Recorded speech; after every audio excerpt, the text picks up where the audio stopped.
WUSA 9 is committed to reporting on the environment and the climate because of the big impact on our health and our quality of life.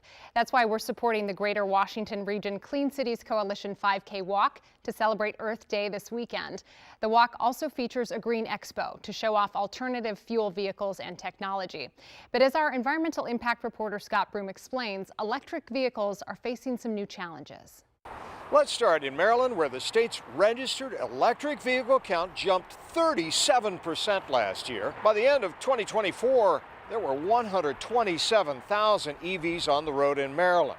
Since then, however, the Trump administration has called for eliminating the federal tax credits of up to $7,500 for an EV purchase and frozen new federal grants to help build out more public charging stations. But for now, you can still get that federal tax break for buying an EV because Congress hasn't repealed it yet. And while new federal grants are now frozen for building more charging stations, the federal money that was already allocated to help build them has not been clawed back. So chargers are still going in until the money runs out, according to Maryland's Energy Administration. That's on the federal side. Then there are the state incentives for buying EVs. In Maryland, it's a $3,000 break on the sales tax. But the fiscal year 2025 funds to cover the incentives have run out of money, according to the state's MVA. There is still also a state tax credit available in Maryland to help you offset the cost of installing a home charger.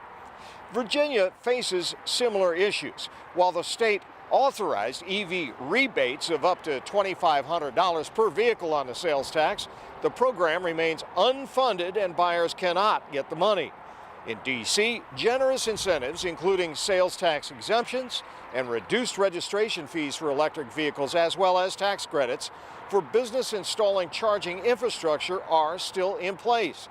So while there are federal headwinds blowing against EVs, car dealers are still reporting what's being called a Trump bump as buyers rush to get EVs before Congress gets around to eliminating that $7,500 tax credit that Trump wants gone. A bill called the Eliminating Lavish Incentives to Electric Vehicles Act has been introduced, but it's languished since February in Congress without a hearing. So there is still time to buy. I'm environmental impact reporter Scott Broom, WUSA 9.